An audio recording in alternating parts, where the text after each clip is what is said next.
Hola mis hermanos y amigos, una cápsula bíblica más.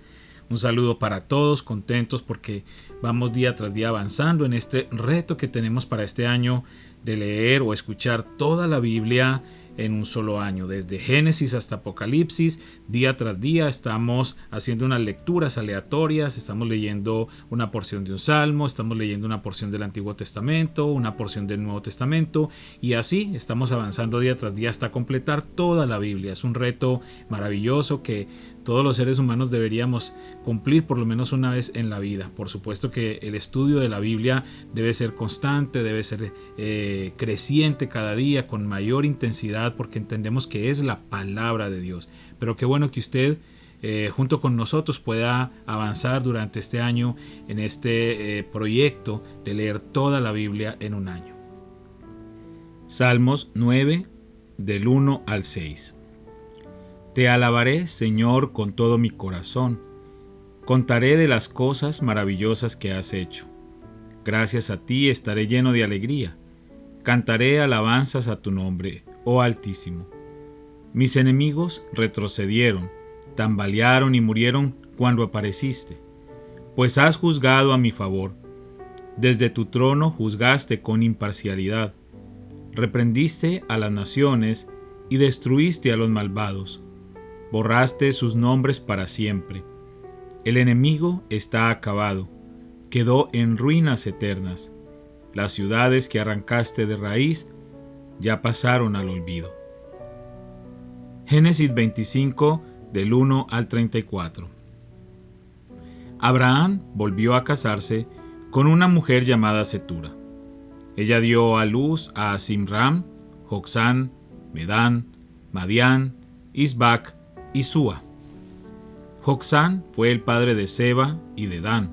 Los descendientes de Dedán fueron los asueros, los letuseos y los leumeos. Los hijos de Madián fueron Efa, Efer, Anoc, Abida y Elda. Todos ellos fueron descendientes de Abraham por medio de Cetura. Abraham le dio todo lo que poseía a su hijo Isaac, pero antes de morir les dio regalos a los hijos de sus concubinas y los separó de su hijo Isaac, enviándolos a una tierra en el oriente. Abraham vivió 175 años y murió en buena vejez, luego de una vida larga y satisfactoria. Dio su último suspiro y se reunió con sus antepasados al morir. Sus hijos Isaac e Ismael lo enterraron en la cueva de Macpela, cerca de Mamre, en el campo de Efrón, hijo de Zohar, el hitita. Ese era el campo que Abraham había comprado a los hititas y donde había enterrado a su esposa Sara. Después de la muerte de Abraham, Dios bendijo a su hijo Isaac, quien se estableció cerca de Beer Lahai Roi, en el Negev. Este es el relato de la familia de Ismael, el hijo de Abraham por medio de Agar, la sierva egipcia de Sara. La siguiente lista corresponde a los descendientes de Ismael por nombres y clanes. El hijo mayor fue Nebaiot, seguido por Cedar, Abdel, Mibsam, Misma, Duma, Masa, Hadad, Tema, Getur, Nafis y Sedema.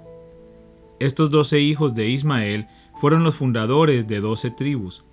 Cada una llevaba el nombre de su fundador, registradas según los lugares donde se establecieron y acamparon. Ismael vivió 137 años. Después dio su último suspiro y se reunió con sus antepasados al morir. Los descendientes de Ismael ocuparon la región que va desde Ávila hasta Shur, que está al oriente de Egipto, en dirección a Asiria. Allí vivieron en franca oposición con todos sus parientes. Este es el relato de la familia de Isaac, hijo de Abraham. Cuando Isaac tenía 40 años, se casó con Rebeca, hija de Betuel el arameo, de Padam Aram y hermana de Labán el arameo.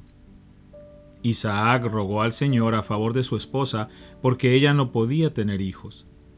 El Señor contestó la oración de Isaac y Rebeca quedó embarazada de mellizos. Pero los dos niños luchaban entre sí dentro de su vientre, Así que ella consultó al Señor. ¿Por qué me pasa esto?, preguntó. Y el Señor le dijo: los hijos que llevas en tu vientre llegarán a ser 2 naciones, y desde el principio las 2 naciones serán rivales. Una nación será más fuerte que la otra, y tu hijo mayor servirá a tu hijo menor. Cuando le llegó el momento de dar a luz, Rebeca comprobó que de verdad tenía mellizos. El primero en nacer era muy rojizo y estaba cubierto de mucho vello, como con un abrigo de piel, por eso lo llamaron Esaú. Después nació el otro mellizo, agarrando con la mano el talón de Esaú, por eso lo llamaron Jacob. Isaac tenía 60 años cuando nacieron los mellizos. Los muchachos fueron creciendo, y Esaú se convirtió en un hábil cazador. Él era un hombre de campo, pero Jacob tenía un temperamento tranquilo y prefería quedarse en casa. Isaac amaba a Esaú porque le gustaba comer los animales que cazaba, pero Rebeca amaba a Jacob. Cierto día, mientras Jacob preparaba un guiso, Esaú regresó del desierto agotado y hambriento. Esaú le dijo a Jacob: me muero de hambre, dame un poco de ese guiso rojo. Así es como Esaú obtuvo su otro nombre, Edom, que significa rojo. Muy bien, respondió Jacob, pero dame a cambio tus derechos de hijo mayor. Mira, me estoy muriendo de hambre, dijo Esaú. ¿De qué me sirven ahora los derechos de hijo mayor? Pero Jacob dijo: primero tienes que jurar que los derechos de hijo mayor me pertenecen a mí. Así que Esaú hizo un juramento, mediante el cual vendía todos sus derechos de hijo mayor a su hermano Jacob. Entonces Jacob le dio a Esaú guiso de lentejas y algo de pan. Esaú comió y luego se levantó y se fue. Así mostró desprecio por sus derechos de hijo mayor. Génesis 26, del 1 al 35. Un hambre terrible azotó la tierra, como había ocurrido antes en tiempos de Abraham. Así que Isaac se trasladó a Gerar, donde vivía Abimelec, rey de los filisteos. El Señor se le apareció a Isaac y le dijo: no desciendas a Egipto, sino haz lo que yo te digo. Vive aquí como extranjero en esta tierra, y yo estaré contigo y te bendeciré. Yo, con estas palabras, confirmo que te daré todas estas tierras a ti y a tu descendencia, tal como le prometí solemnemente a Abraham tu padre. Haré que tus descendientes sean tan numerosos como las estrellas de los cielos, y les daré todas estas tierras, y mediante tu descendencia todas las naciones de la tierra serán bendecidas. Yo haré esto porque Abraham me escuchó, y obedeció todos mis requisitos, mandatos, decretos e instrucciones. Entonces Isaac se quedó en Gerar. Cuando los hombres que vivían allí le preguntaron a Isaac acerca de Rebeca, su esposa, él dijo: es mi hermana. Tenía temor de decir: ella es mi esposa, porque pensó: me matarán para conseguirla, pues es muy hermosa. Pero tiempo después Abimelec, rey de los filisteos, miró por la ventana y vio a Isaac acariciando a Rebeca. Al instante, Abimelec mandó llamar a Isaac y exclamó: es evidente que ella es tu esposa. ¿Por qué dijiste es mi hermana? Porque tuve temor de que alguien me matara para quitármela, contestó Isaac. ¿Cómo pudiste hacernos semejante cosa?, exclamó Abimelec. Uno de mis hombres bien podría haber tomado a tu esposa para dormir con ella, y tú nos habrías hecho culpables de un gran pecado. Entonces Abimelec dio esta orden a todo el pueblo: cualquiera que toque a este hombre o a su esposa será ejecutado. Cuando Isaac sembró sus cultivos ese año, cosechó 100 veces más grano del que había plantado, porque el Señor lo bendijo. Se hizo muy rico y su riqueza siguió aumentando. Adquirió tantos rebaños de ovejas y de cabras, manadas de ganado y siervos, que los filisteos comenzaron a tenerle envidia. Así que los filisteos taparon con tierra todos los pozos de Isaac. Eran los pozos que habían cavado los siervos de su padre Abraham. Por último, Abimelec ordenó a Isaac que se fuera de la región. Vete a algún otro lugar, le dijo, porque te has hecho demasiado poderoso para nosotros. Así que Isaac se mudó al valle de Gerar y allí armó sus carpas y se estableció. También reabrió los pozos que su padre Abraham había cavado, porque los filisteos los habían tapado después de su muerte, y les puso nuevamente los nombres que Abraham les había dado. Los siervos de Isaac también cavaron en el valle de Gerar y descubrieron un pozo de agua fresca. Pero después los pastores de Gerar llegaron y reclamaron el manantial. «Esta agua es nuestra», dijeron ellos, y discutieron sobre el pozo con los pastores de Isaac. Por eso Isaac llamó a aquel pozo Esek, que significa disputa. Luego los hombres de Isaac cavaron otro pozo, pero de nuevo hubo conflicto. Por eso Isaac lo llamó Sidna, que significa hostilidad. Isaac abandonó ese pozo, siguió adelante y cavó otro. Esta vez no hubo ningún conflicto. Entonces Isaac llamó a aquel lugar Rehobot, que significa espacio abierto, porque dijo: «Al fin el Señor ha creado espacio suficiente para que prosperemos en esta tierra». De allí Isaac se mudó a Beerseba, donde el Señor se le apareció la noche de su llegada. «Yo soy el Dios de tu padre Abraham», dijo. «No tengas miedo, porque yo estoy contigo y te bendeciré. Multiplicaré a tus descendientes y se convertirán en una gran nación. Lo haré a causa de la promesa que hice a Abraham mi siervo». Luego Isaac construyó allí un altar y adoró al Señor.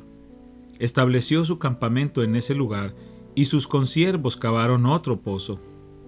Cierto día, el rey Abimelech llegó desde Gerar con su consejero, Ahuzat, y también con Ficol, el comandante de su ejército. «¿Por qué han venido aquí?», preguntó Isaac. «Es evidente que ustedes me odian, ya que me echaron de su tierra». «Podemos ver claramente que el Señor está contigo», respondieron ellos. «Por eso queremos hacer un trato contigo bajo juramento. Jura que no nos harás daño, ya que nosotros nunca te hemos causado problema a ti. Siempre te hemos tratado bien y te despedimos en paz, y mira ahora cómo el Señor te ha bendecido». Entonces Isaac preparó un banquete para celebrar el tratado y comieron y bebieron juntos. Temprano a la mañana siguiente, cada uno hizo el solemne juramento de no interferir con el otro. Luego Isaac los envió de regreso a su tierra y ellos se fueron en paz. Ese mismo día los siervos de Isaac llegaron y le contaron acerca de un nuevo pozo que habían cavado. «Hemos encontrado agua», exclamaron ellos. Por eso Isaac llamó al pozo Seba, que significa juramento. Hasta el día de hoy, la ciudad que surgió allí se llama Beerseba, que significa pozo del juramento. Cuando Esaú tenía 40 años, se casó con 2 mujeres hititas, Judith, hija de Beeri, y Basemat, hija de Elón. Pero las esposas de Esaú amargaron la vida de Isaac y Rebeca. Mateo 13, del 24 al 58. La siguiente es otra historia que contó Jesús. El reino del cielo es como un agricultor que sembró buena semilla en su campo. Pero aquella noche, mientras los trabajadores dormían, vino su enemigo, sembró hierbas malas entre el trigo y se escabulló. Cuando el cultivo comenzó a crecer y a producir granos, la maleza también creció. Los empleados del agricultor fueron a hablar con él y le dijeron: «Señor, el campo donde usted sembró la buena semilla está lleno de maleza. ¿De dónde salió?». «Eso es obra de un enemigo», exclamó el agricultor. «¿Arrancamos la maleza?», le preguntaron. «No», contestó el amo. «Si lo hacen, también arrancarán el trigo. Dejen que ambas crezcan juntas hasta la cosecha. Entonces les diré a los cosechadores que separen la maleza, la aten en manojos y la quemen, y que pongan el trigo en el granero». La siguiente es otra ilustración que usó Jesús. El reino del cielo es como una semilla de mostaza sembrada en un campo. Es la más pequeña de todas las semillas, pero se convierte en la planta más grande del huerto. Crece hasta llegar a ser un árbol y vienen los pájaros y hacen nidos en las ramas. Jesús también usó la siguiente ilustración. El reino del cielo es como la levadura que utilizó una mujer para hacer pan. Aunque puso solo una pequeña porción de levadura en 3 medidas de harina, la levadura impregnó toda la masa. Jesús siempre usaba historias e ilustraciones como esas cuando hablaba con las multitudes. De hecho, nunca les habló sin usar parábolas. Así se cumplió lo que había dicho Dios por medio del profeta. Les hablaré en parábolas, les explicaré cosas escondidas desde la creación del mundo. Luego, Jesús dejó a las multitudes afuera y entró en la casa. Sus discípulos le dijeron: «Por favor, explícanos la historia de la maleza en el campo». Jesús respondió: «El Hijo del Hombre es el agricultor que siembra la buena semilla. El campo es el mundo, y la buena semilla representa a la gente del reino. La maleza representa a las personas que pertenecen al maligno. El enemigo que sembró la maleza entre el trigo es el diablo. La cosecha es el fin del mundo, y los cosechadores son los ángeles. Tal como se separa la maleza y se quema en el fuego, así será en el fin del mundo. El Hijo del Hombre enviará a sus ángeles, y ellos quitarán del reino todo lo que produzca pecado y a todos aquellos que hagan lo malo. Y los ángeles los arrojarán al horno ardiente, donde habrá llanto y rechinar de dientes. Entonces los justos brillarán como el sol en el reino de su Padre. El que tenga oídos para oír, que escuche y entienda. El reino del cielo es como un tesoro escondido que un hombre descubrió en un campo. En medio de su entusiasmo, lo escondió nuevamente y vendió todas sus posesiones a fin de juntar el dinero suficiente para comprar el campo. Además, el reino del cielo es como un comerciante en busca de perlas de primera calidad. Cuando descubrió una perla de gran valor, vendió todas sus posesiones y la compró. También el reino del cielo es como una red para pescar, que se echó al agua y atrapó toda clase de peces. Cuando la red se llenó, los pescadores la arrastraron a la orilla, se sentaron y agruparon los peces buenos en cajas, pero desecharon los que no servían. Así será en el fin del mundo. Los ángeles vendrán y separarán a los perversos de los justos, y arrojarán a los malos en el horno ardiente, donde habrá llanto y rechinar de dientes. ¿Entienden todas estas cosas? Sí, le dijeron, las entendemos. Entonces añadió: todo maestro de la ley religiosa que se convierte en un discípulo del reino del cielo es como el propietario de una casa que trae de su depósito joyas de la verdad, tanto nuevas como viejas. Cuando Jesús terminó de contar esas historias e ilustraciones, salió de esa región. Regresó a Nazaret, su pueblo. Cuando enseñó allí en la sinagoga, todos quedaron asombrados y decían: ¿de dónde saca esa sabiduría y el poder para hacer milagros? Y se burlaban: no es más que el hijo del carpintero. Y conocemos a María, su madre, y a sus hermanos, Santiago, José, Simón y Judas. Todas sus hermanas viven aquí mismo entre nosotros. ¿Dónde aprendió todas esas cosas? Se sentían profundamente ofendidos y se negaron a creer en él. Entonces Jesús les dijo: un profeta recibe honra en todas partes, menos en su propio pueblo y entre su propia familia. Por lo tanto, hizo solamente unos pocos milagros allí debido a la incredulidad de ellos. Padre, gracias por esta palabra que pudimos hoy leer. Gracias, Padre, porque nos ayudas cada día en este propósito que tenemos de leer y escuchar tu palabra completa durante todo el año, de hacer un recorrido desde Génesis hasta Apocalipsis, Señor, viendo y conociéndote cada día más. Tus planes tan perfectos, Señor, cómo estuviste obrando todo el tiempo, cómo sigues obrando y cómo obrarás para cumplir ese plan maravilloso. Gracias por todo lo que nos enseñas a través de esta preciosa palabra y te pedimos que podamos entenderla y comprenderla con la ayuda de tu Espíritu Santo.